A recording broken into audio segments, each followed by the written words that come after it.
Alright guys, Lucas Giolito has officially broken the ice. He has thrown the first no-hitter of 2020. We've got that and so much more in this week's episode. But before we get started, make sure you guys like and subscribe. Let's get into it. First, a quick coronavirus update. This one's going to be short, thank God. The Mets are back and playing as usual. They had their cases handled. No other games have been lost since then, and we're back and playing ball. So first up this week, the big event in baseball, Lucas Giolito threw the first no-hitter of the year. It was the first no-hitter for the White Sox since 2012, which was a perfect game thrown by Philip Humber against the Seattle Mariners. Giolito had 13 strikeouts and 30 swing and misses, which is the most in a no-hitter since 1990 when Nolan Ryan had 31. As always in a no-hitter, there are some key plays that really keep it alive. Tim Anderson, Jose Abreu, Adam Engel were huge pieces in that. Here are some of the highlights. Lucas. Oh, wave and a miss, strike three. Oh, wave and a miss, strike three. That tracks. Pop up, left-hand side. Tim says stay away. I got it, one down. And that's a ground ball towards short. It'll be fielded there by Anderson. He'll throw it across wide. And a tag applied by Abreu somehow, some way to get Eric Gonzalez going down the line. Up the middle. Tough play. Tim unloads. And got him! Oh, boy! Jose set himself very well, knew exactly where the ball would hop, and knew he had a short hop. Tim trying to get rid of the ball as quickly as possible. Gets it there. Great pick by Jose on the back end. This one is a dandy. Every special night has a play like that one. To right field. Adam Engel is there! A no-hitter! The 19th in White Sox history!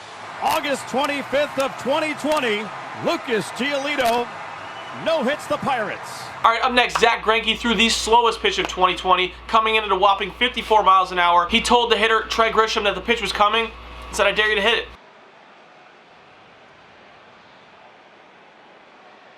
it." There goes Zack again. Oh, 54. What? That was awesome. 54. I think he spun that too to get it back. No, he just lobbed it in there. Grisham just has to smile. Alright guys, so the trade deadline is August 31st, and there's been a lot of moves made in the last week or so. The Phillies bullpen needed a lot of help, so they got Brandon Workman and Heath Hembree from the Red Sox for Nick Pivetta and Connor Siebold. The Blue Jays have been making a lot of moves as well. They just picked up Daniel Vogelbach and Taijuan Walker from the Mariners. The Rays just added Brett Phillips, and the White Sox just picked up Jarrod Dyson yesterday. One of the main things you should definitely be watching for the trade deadline is pitching.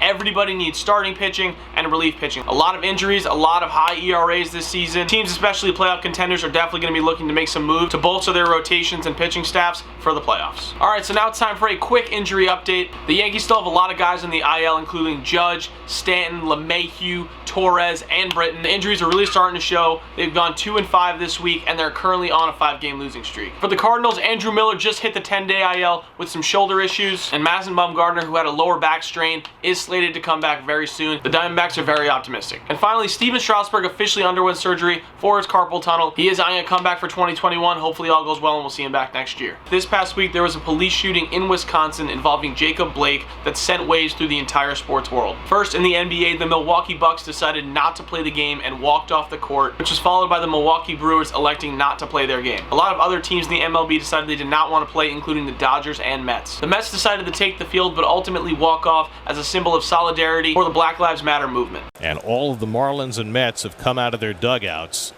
Michael Wacha takes off his hat, and all the Mets on the field are removing their hats as well.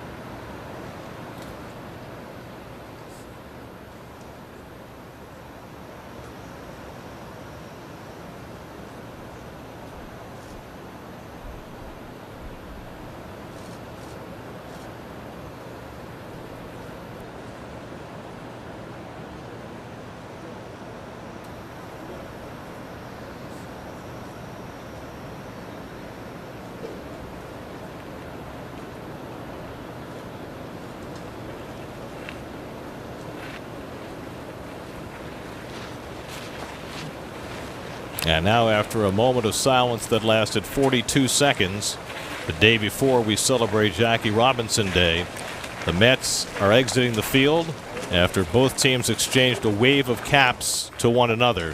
So it would appear as though, after a poignant moment, that the Mets and Marlins will not be playing baseball tonight.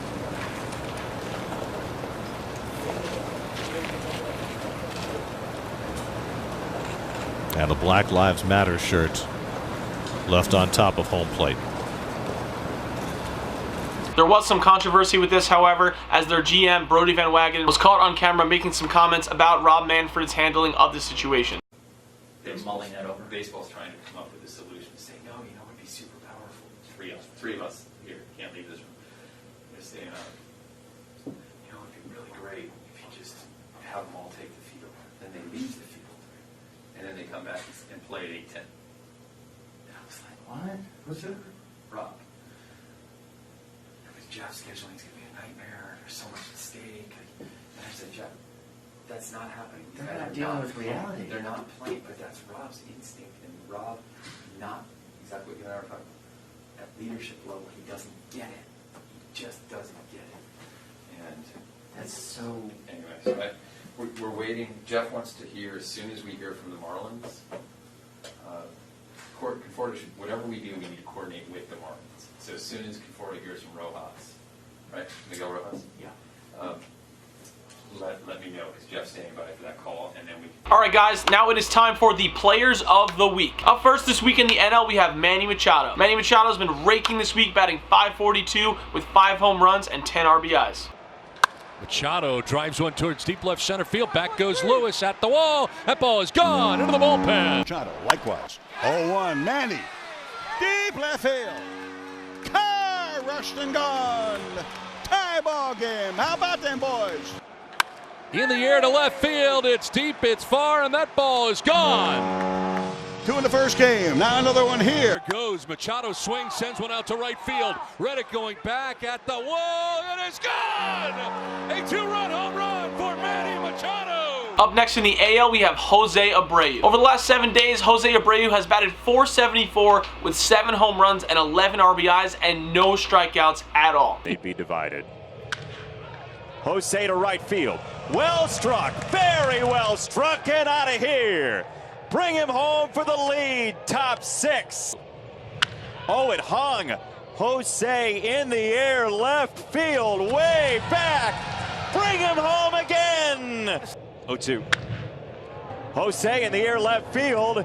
One more time. Bring him home. Well, we told you back in the 6th inning that Jose sometimes takes it into his own hands.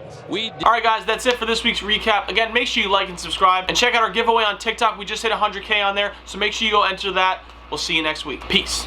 La la la la la bamba, say that. Yeah, what you gonna do for the bag?